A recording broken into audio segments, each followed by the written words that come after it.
back there like, what the hell? I know. We live, baby. We are live.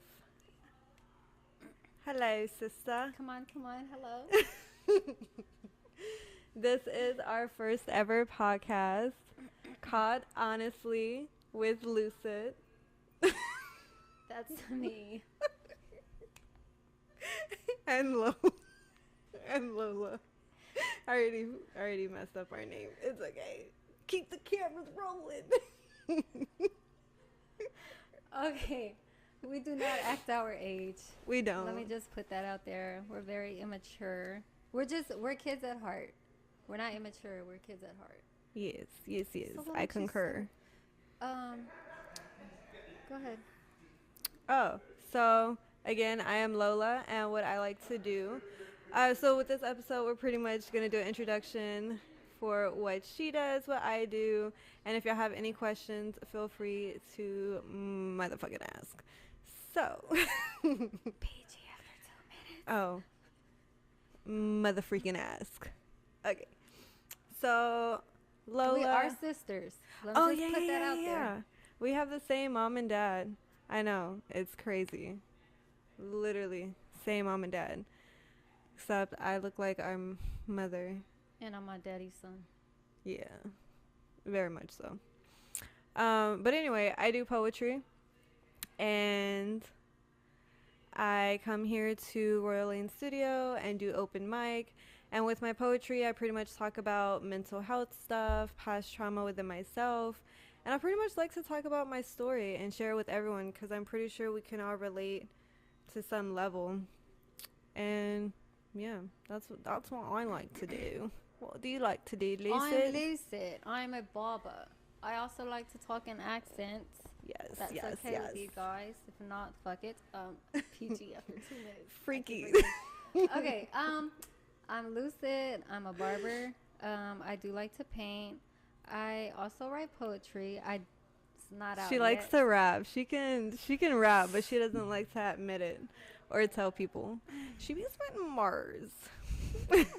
She do. Give you goosies.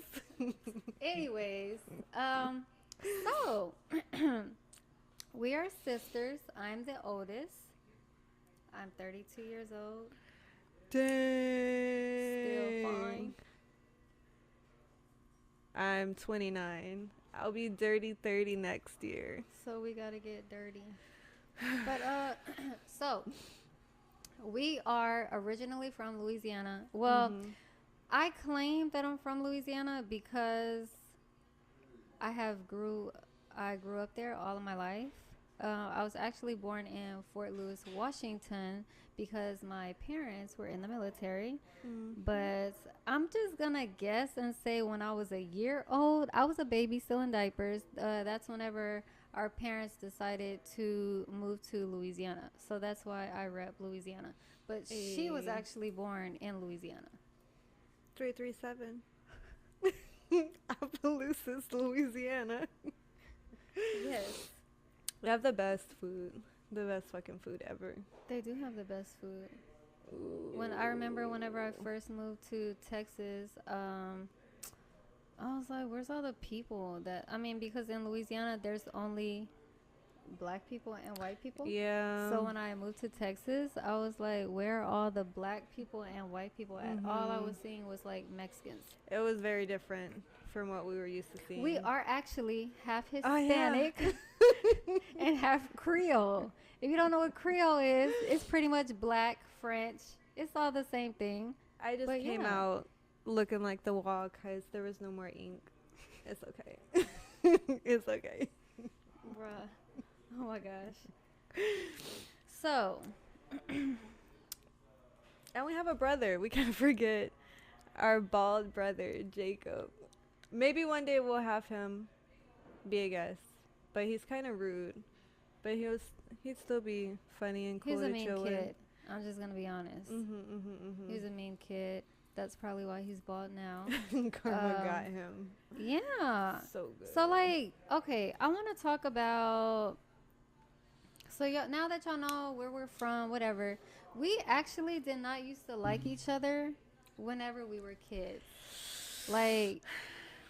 This bitch used to wish that I died. Okay. Okay. I didn't know we were going straight into it. Oh, yeah. First of all, the only reason why I would wish that is because she used to bully me growing up, saying I was adopted, and her and my brother was so mean. So I try to use my telekinesis, like on Superstar. Anyways, um, But yeah. yes, we used to never get along whenever we were kids, and we had to go through a lot of shit in order to have the relationship that we have now, and people like really think that we're best friends because of the kind of relationship we have. But I mean, we're blood sisters. We work through all of our problems. She's my twin flame. She is like, I can't say that. Skip it. You can't say what? Are we not on Honestly with Lucid and Lola? I was gonna say, I wish I had a man that was just like her. Oh, you don't want me. You don't want me. Like, I know how to deal with people with depression. She has depression. I have anxiety. But it's like we know each other inside and out. So let me tell y'all the beef, how we were beefing whenever we were kids. Not only did I bully her about her skin tone, since she put it out there, I might as well. But yeah, we didn't hang out with the same friend. We did not have the same friends. We talked shit about each other to our own friends. Like, we didn't have no respect for each other. And I ain't a snitch, but she used to be. She was queen snitch up in here. She was snitching on everyone in the fucking house. Everyone. No one was safe. To take the focus off of me. No one was safe in our household. Can we talk about your D? My D.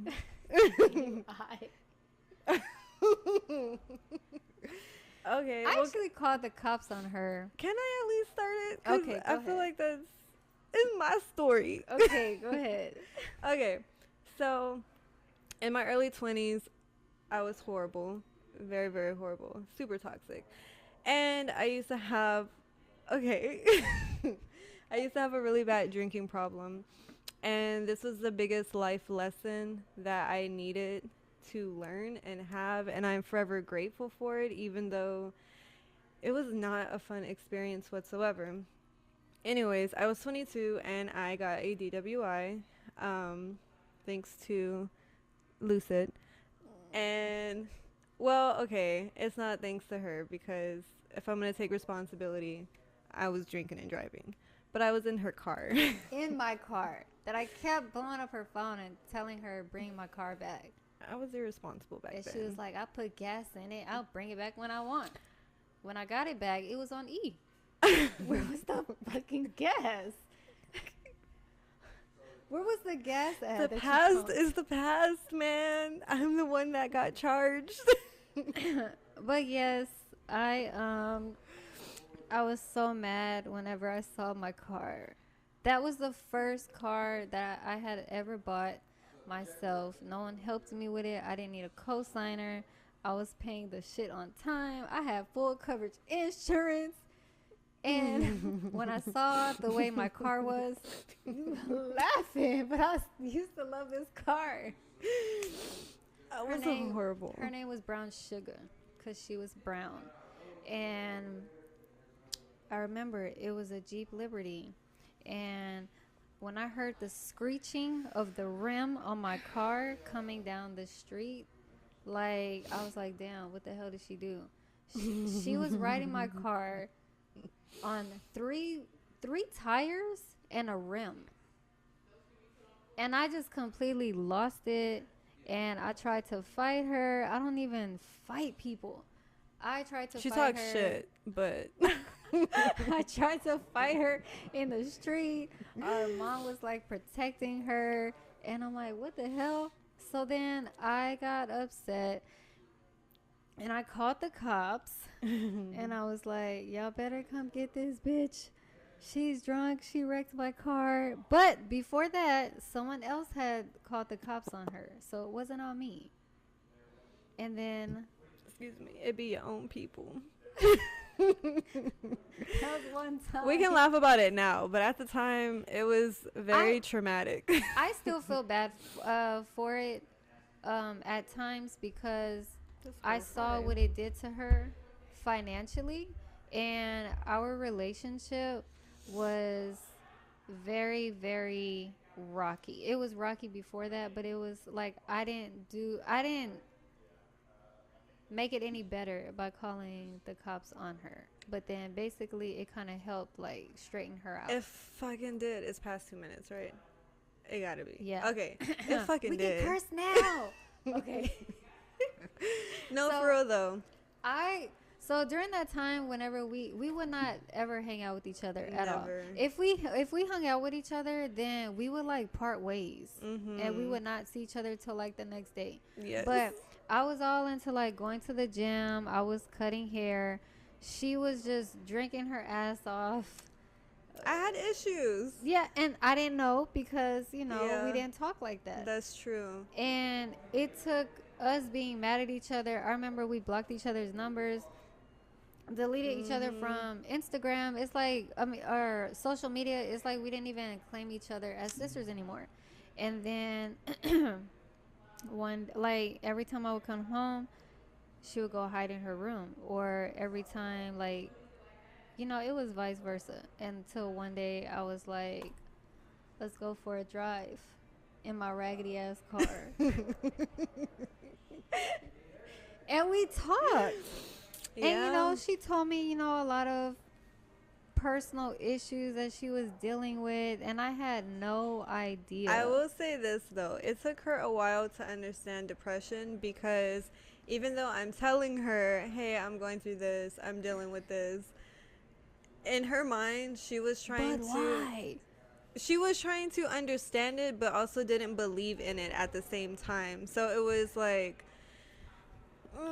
I've always thought that depression was a choice, but it did take me a while to realize that like a lot of people have depression, and because we are so close, that's why I feel for people who have depression, and it automatically like kind of connects me with them because I know what she goes through, so I can imagine what someone else is going through.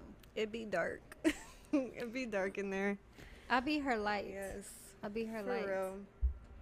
But no, even though that happened, I got over it. Like, once I took responsibility for it, I was no longer mad at her because there was no reason for me to be. And I even thanked you. I literally thanked her. And I still be telling her I'm sorry I did that. And I was just like, no, because like this is like, if it wasn't for that, I would not have started working out and gotten serious with the gym. I wouldn't have stopped drinking as much as I did. And back then I like completely cut it off, and I just started focusing on other things. But hell yeah. Yeah. Sometimes you need bad shit to happen to you for a reality check. Yeah, and our mom was an instigator. She was. Cause she was. I know you're watching this, Mom. We're just being honest. On honestly, Lucid with Lola. Oh, but thank you for making our shirts, Mom. Thank you. I love you. We appreciate you. But so yeah, a little bit more about me. When I'm not painting or cutting hair, I like to be outside. I like to go to the park, just walk. I like to climb trees if I can. I would like to do rock climbing more. I like heights. Anything dangerous, it like just lights my soul on fire. I do skate on the side. I'm terrible, but I'm still practicing. I do have a 9-year-old. She was made on purpose, not an accident. I just gotta throw that out there because like you have kids. Oh yeah, and you don't look your age, so I can see how that'd be. Yeah, I was 22 when I had her.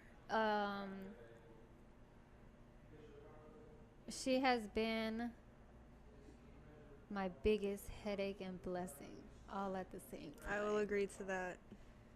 To this day, I still don't like to wake up early. I still yell at her. She's peeking right here in the window right now. Oh my goodness. And waving. I love that, Leona.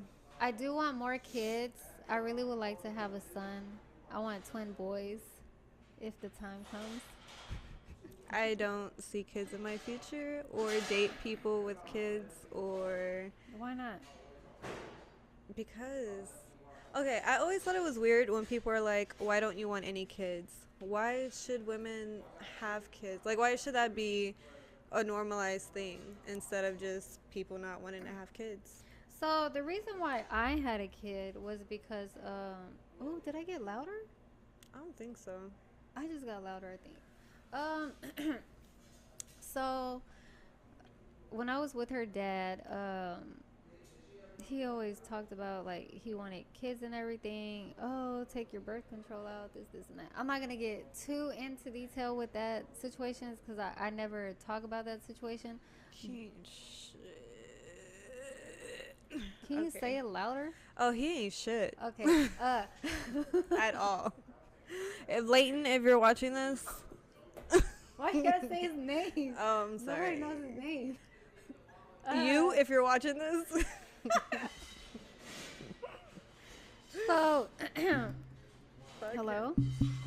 I don't think Hello. I'm working. So, yeah.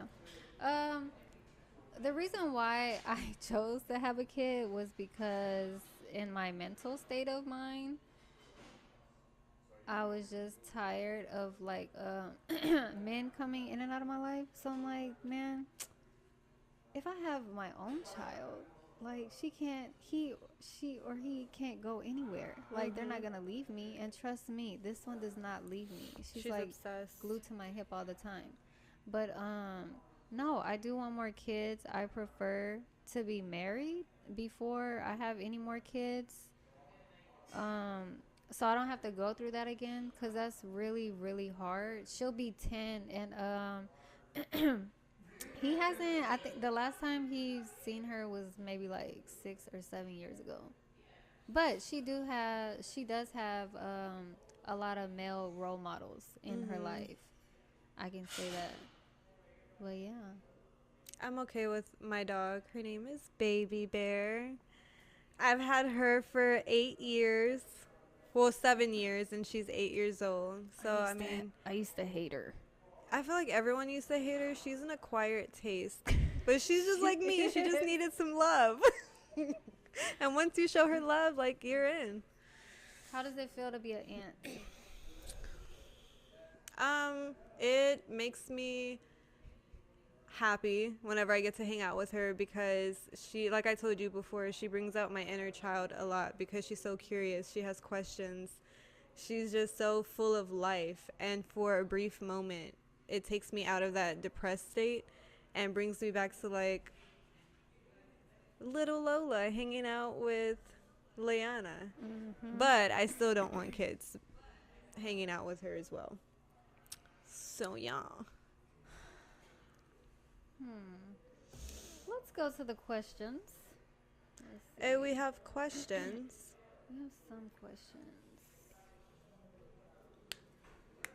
Oh no, people just asking if they could be on it.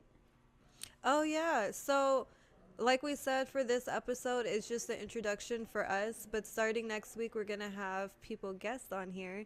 So please let us know if y'all have any questions y'all want answered or any specific topics y'all want us to cover on. Because the title is, honestly, we're going to be raw as fuck. And cry. Honest, truthful. Yes. Like, that's our plan, for this to be a safe place for anyone to just talk about anything. I'm gonna try not to cry. I love making her cry because she likes to keep her Superwoman cape on, and sometimes you just gotta take that shit off. I wear this Superwoman cape. It's blue, and it never comes off, and it, drags all the way down to the ground. But no, it's a reason why I keep a Superwoman cape on, and I'm sure 80% of the women can understand. especially like, you know, with kids or who's dealt with Mhm. heartbreak, divorce. I haven't been divorced. I haven't been married. um, I've been engaged 4 times, but it's never happened. I don't know why. I'm not the problem.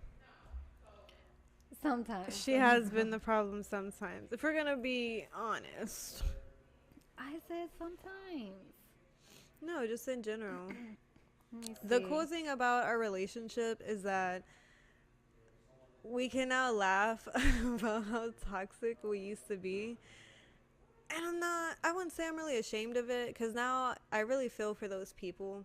I call them my victims because dating me, dealing with me, I was not the best person and I didn't ever take that time to actually heal and grow and work on myself.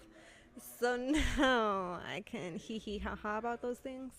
Um, so that's what we like to do in our spare time sometimes. So she has depression and sometimes anxiety.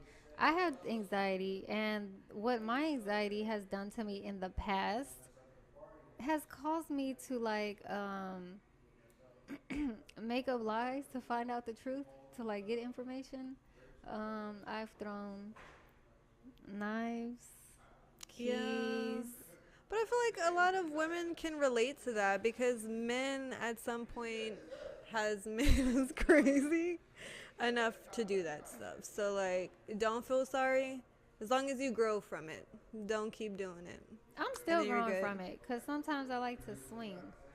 Well, I do swing, but it's hard to stop. I had to stop. I was swinging. I'm sorry if you're watching this. We're not sorry because For the we're just swinging being part, us. yeah. So anger was something along with my depression that I really had to work on. And being an angry ass bitch, like I don't think people realize how much work that takes because you really have to ground yourself in so many situations. No matter how pissed off or bothered you are, you just gotta. My mom put me in anger management, and I didn't deserve to be there.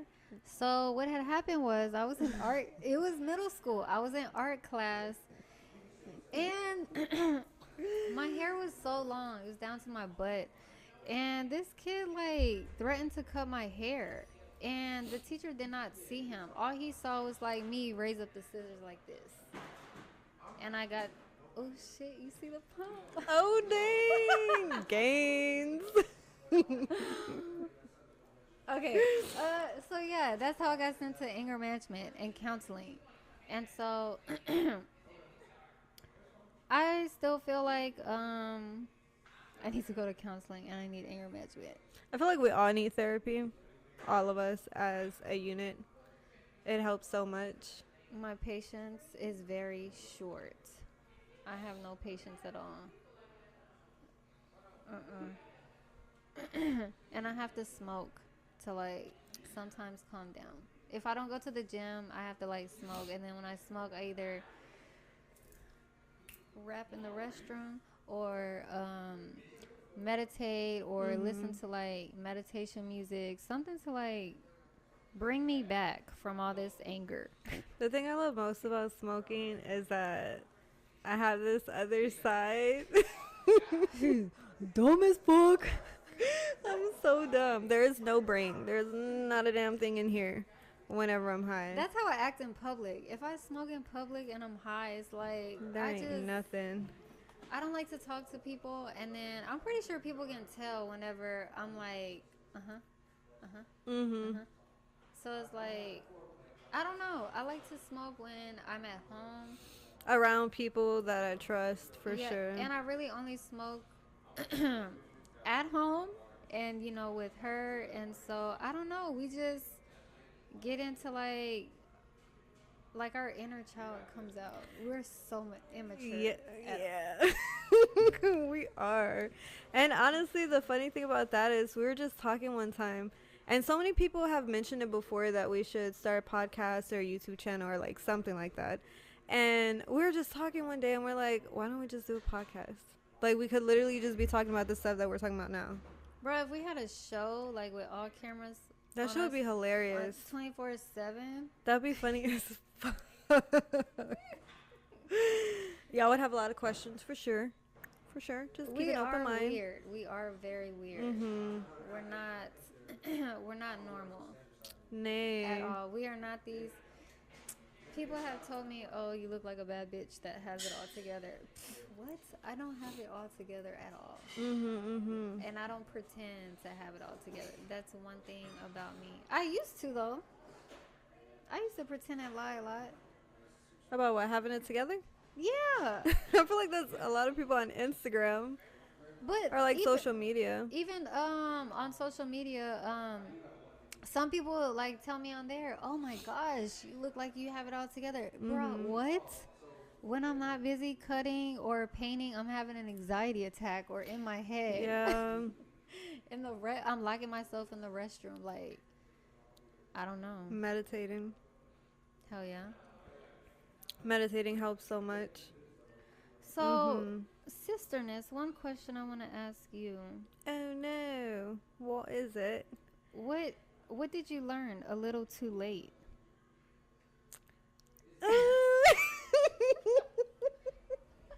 You see how she gets? Imagine when she's high. Oh wait, real quick though. It's so funny when people say that I come off as a bitch or like I have resting bitch face. It's honestly because I'm just awkward sometimes, but also I'm a shy girl. I'm a shy one. But I'm all smiles when I'm with her. Anyways, the question, what is something that I learned a little too late? Yeah. Honestly, ever since moving back in with my parents, I had to face all of my shit at once. It was like a roller coaster. I had to deal with my inner child, shadow work, like anything that had to do with. It's not fun living with them. Let me just. It's put that not. out there. Okay, so the reason why it was hard too is because most of my traumas are from my parents. So moving back into where your traumas were, it's kind of hard to like get yourself together and elevate from there. So one of the things, it would actually have to be about relationships. I have always been the type to self-sabotage relationships because I didn't know how to love. I didn't know how to give love. And it sucked because when I really loved someone, I didn't know how to show them properly. And I would always be controlling and nitpicking. And I had so many trust issues. So we were taught, and this had been drilled into our heads since middle school that, I'm sorry, Mom. Thank you for our shirts. 99.9% of men will not say no to free pussy, whether he's married or not. And to be honest, that's horrible advice. Do not give your kids that advice. I was in the 8th grade when I learned that. So I was in the 6th. Yes. And yeah, and like I wouldn't hurt a dude first, but I would be expecting them to. But whenever they did hurt me, they had it coming 10 times worse. And like looking back on that, I'm not like, I should have never did any of the things that I did, but a lot of those things like helped me grow. And it helped me like just be honest with people because I've lived with like some secrets that have like fucking haunted me, and it's not fun. No. It's not. But we were taught like, you know, to take things to your grave and like all that stuff. Basically anything that would ruin a relationship. So it really took, you know, moving back in with my parents and seeing their marriage and being like, oh my God, I brought those traits into my relationship. And, you know, I fucked up a really good relationship that I had. Of course, I had issues like every other one, but I definitely fucked up a good relationship, and that is something that I Yeah, we all fuck up. It's so not fun. you answer that question now. Oh, what was the question? What was that? Something about a little. What did you learn a little too late? Oh no, I thought the question was, what is something you probably should do but will never do? That was not the fucking question.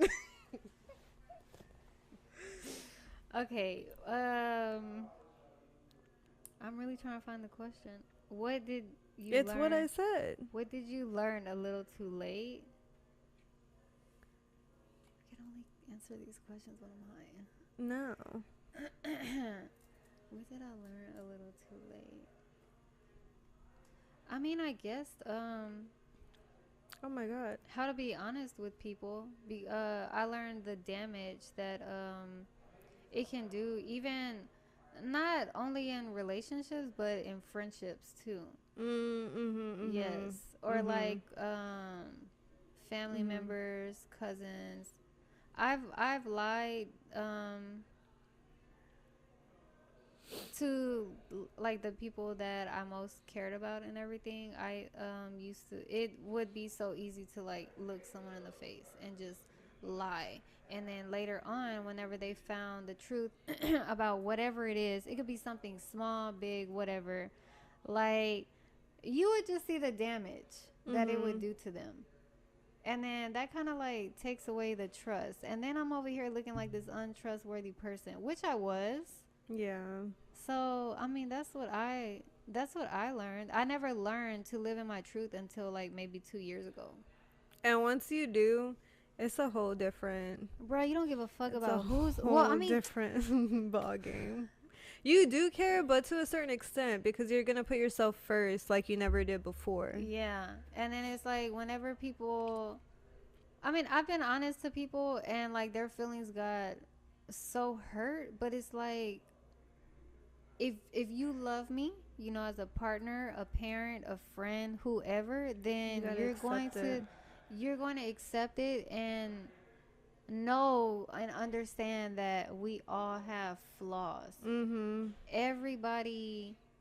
Everyone has flaws. You pick and choose what you want to deal with. And a liar, I'm pretty sure a liar is one flaw that no one fucking likes to deal with.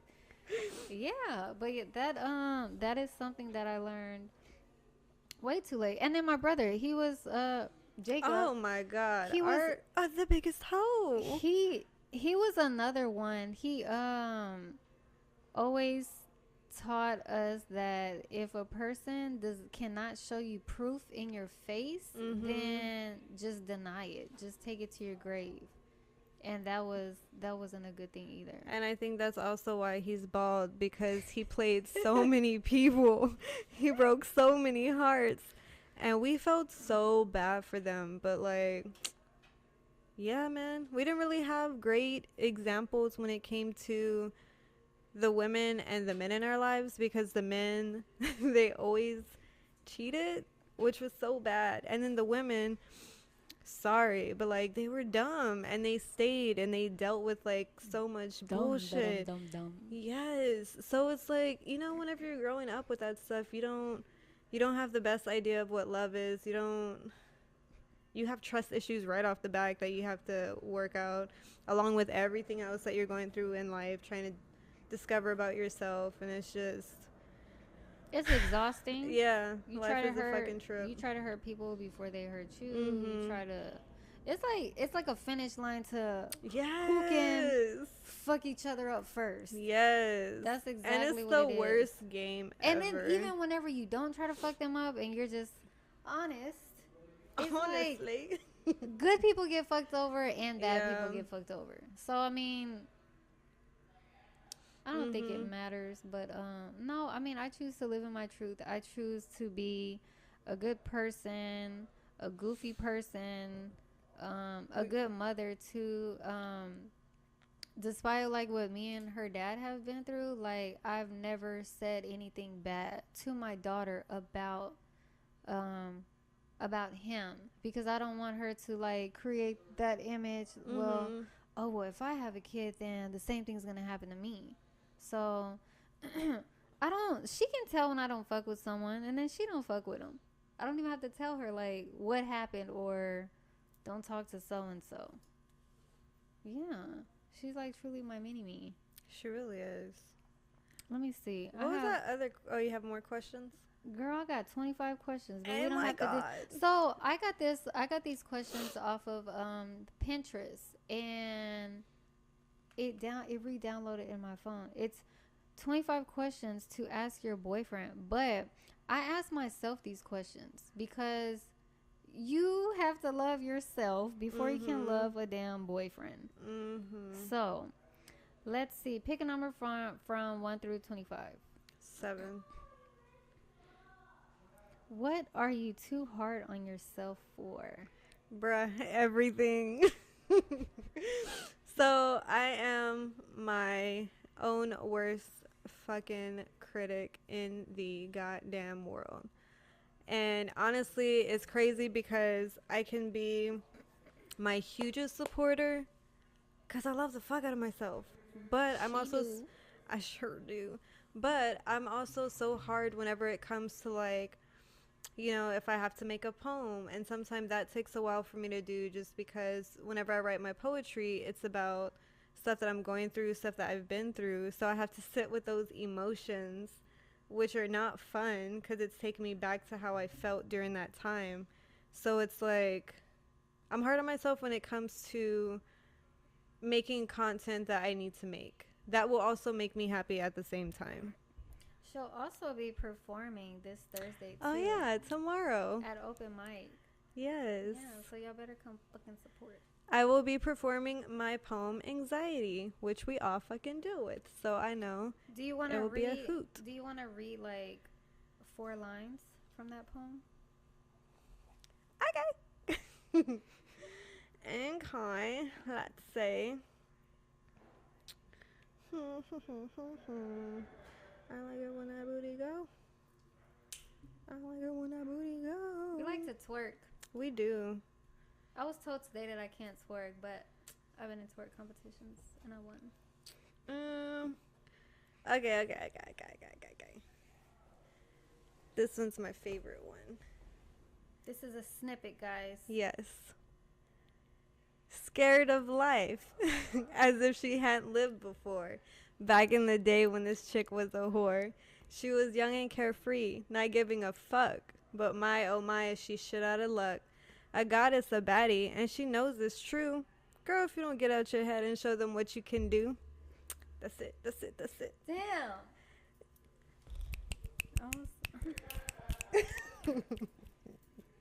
My poems are coming 2030. No, she has some really good ones too. At first, I was so scared to perform my stuff or even share them with people. Because I remember the first person I ever shared my poem with. Who was it? It was DJ that I used to work with at Peloton. The cheap one? Because he the one. DJ. So, he was the first person that I ever showed my poem to. And I was so scared because, for one, like I said, I was a self-sabotager, so I didn't know how to be vulnerable. And that kind of, me writing my poetry and sharing it opened the doors for me to be vulnerable as fuck. Because some of the stuff is so deep, so raw and real. And it's stuff that, like, again, most people are too scared or ashamed, or they don't have that support to even talk about. What made you write your very first poem? I remember it like it was yesterday. Tell me. It was you and Vic's fault. I'm just kidding. What? So, me, my sister, and my ex, and our other brother Vic, who's not bald. With hair. We all went out one day. This was in 2020 or 22. This was last year. And we all went out, and I got into a really bad argument with my ex. We were eating at that place? Yes. I don't remember what place it was. It's okay. It was half naked women. Yes. Anyway, so we got into a really bad argument that night. It was really, really bad. And the next day, I was just so depressed and tired of going through the same cycles, arguing about the same stuff. Just trust issues, lies. Same shit, different day. And I started to journal, but instead of journaling my stuff normal, it just started flowing. Like it just started rhyming. And I was like, oh my God, I can rhyme. So then I was like, oh shit. And then I thought I could probably only do it one time. So as I started writing, it's like stuff that I was digging or not digging, trying to hide, it was coming up. Stuff that I was trying to avoid, like everything. Every single time I wrote a poem, I'm like, damn, I didn't even think I thought about this way. I didn't think I had that as a trauma. Like all of my unhealed stuff was coming to surface. Damn. Yes. And it all started because of that argument. Who made the plans of that night? You and Vic. But it's okay, because if it wasn't for that night, I wouldn't have known I could write poetry. So thank you. Well, it was about 2 years ago in 2020, you know, when everyone was fucking quarantined.